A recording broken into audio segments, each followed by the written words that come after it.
When you change the way you look at things, the things you look at change. Albert Einstein once observed that the most fundamental and major decision that you have to make in your life is this: do I live in a friendly or a hostile universe? Which is it? Is it a universe that is filled with hostility and anger and people wanting to hate each other and people wanting to kill each other? Is that what you see? Because when you see the world that way, that's exactly what you will create for yourself in your life. This is from great scientific minds. And the interesting thing is that this is not just a clever play on words, that when you change the way you look at things, the things you look at change. I'd like you to imagine the following scene. You're in your house. You've got your car keys in your hand. The lights go out. Power failure. You can't see a thing. You stumble around in your living room and you drop your keys. And you look around for a moment and you realize that you're never going to find them in the dark. But you look outside and you notice that the street lights are on. So in your mind, a light bulb goes off. I'm not going to sit around here in the dark and grope around looking for my keys when there's a light on outside. I'm going to go out here under the street light and I'm going to look for my keys. Why are you laughing? This makes a lot of sense. So you're out here and you're groping around and you're looking for your keys and you're looking and looking, and your neighbor comes along and says, "What happened, Wayne?"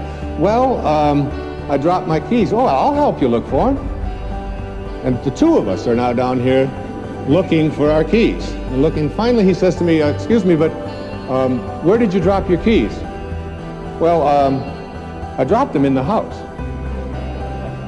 He said, "You mean to tell me that you dropped your keys in the house and you're looking for them out here in the streetlight? Doesn't make any sense." And I said, "Well, it doesn't make any sense to grope around in the dark when there's light out here." Now you laugh and you think how silly that is, but isn't that exactly what we do when we have a problem, a difficulty, a struggle that is located inside, and we're looking for the solution outside, someplace outside of ourselves? It would be like going to the doctor and telling him all of your symptoms, and the doctor says, "Oh boy, you've got a lot of symptoms." And he starts writing out prescriptions. You need a prescription for this symptom, you need a prescription for that symptom, and finally he gets this 4 or 5, and you go to walk out, and you say, "Well, I'd like my prescriptions." He said, No, I'll give this one to your mother-in-law, and I'll give this one to your neighbor, and I'll give this one to your daughter, and I'll give this one to your father. I mean, you're the one with the struggles and with the difficulties. Expecting somebody else to change or something outside of you to get better in order for you to make your life work is something you have to really take a hard look at. It's in here. And this is a very difficult principle for many people to get, but one that I believe very strongly in. I was in a group one time of drug addicts and alcoholics. And the sign on the wall said, "There are no justified resentments in this group." What I said to that group that night was, no matter what anybody says to you here, no matter what kind of anger comes directed towards you, no matter how much hate you may encounter showing up in your life, there are no justified resentments.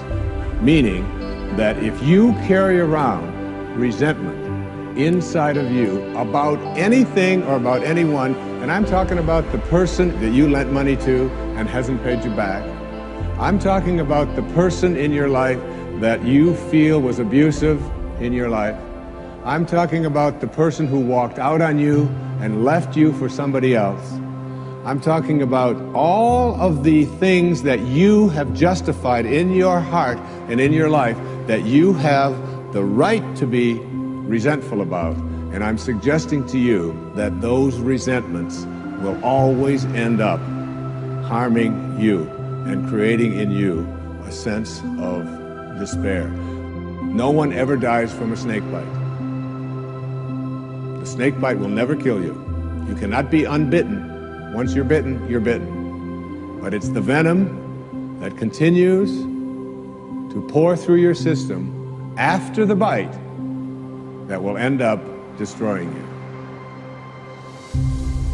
There are many ways to get the things that we want for ourselves in our lives, but basically, it all begins with how we choose to think. As you think, so shall you be. 7 little words that I think are perhaps the most important things that we can learn and master in our lives.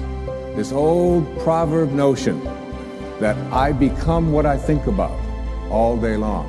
And once you know that what you think about is what expands, you start getting real careful about what you think about. You don't allow your thoughts to be on anything that you don't want or that you wouldn't want to have manifest or show up for you in your life. Have a mind that is open to everything and attached to nothing. One of the central principles of my life is that no one knows enough to be a pessimist about anything. And that each and every one of us, when we close our mind to what is possible for us or what is possible for humanity, closes off the genius that resides and lives in each and every one of us.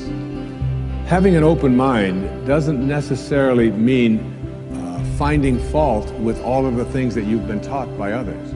It means opening yourself up to the potentiality and the possibility that anything and everything is possible. So having a mind that is open to everything and attached to nothing really means finding within ourselves the ability to get rid of a trait that I find so common in the contemporary world. Do you know that most people that I meet spend their lives looking for occasions to be offended? They actually are out there hoping that they can find some reason to be offended. And there's no shortage of reasons. They're out there everywhere. The way this person dressed, what this person said, they turn on their TV, they hear the news, they're offended by this.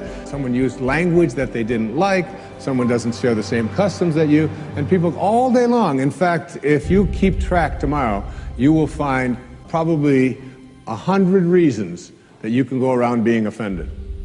But a mind that is open to everything and attached to nothing is a mind that says, I'm never looking for anything to be offended by. And that whatever anybody else out there has to say, my response to that is, that's an interesting point of view. I've never considered that before. The next principle I call don't die with your music still in you.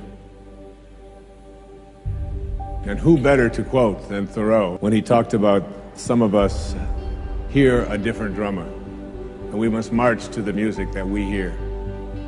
But all of you have some music playing. And all of you have a heroic mission. There's no accidents in this universe. We all show up here with a purpose. There's an intelligence that is a part of everything and everyone, and all of us are connected to it.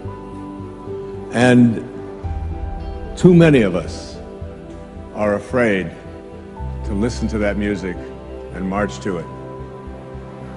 You out there, I know you have a book you wanted to write. I know there's a composition you wanted to compose. I know there's a song you want to sing someplace. Maybe you want to raise horses out in Montana. Or maybe you want to open up an ice cream shop on Cape Cod. Who knows what it may be.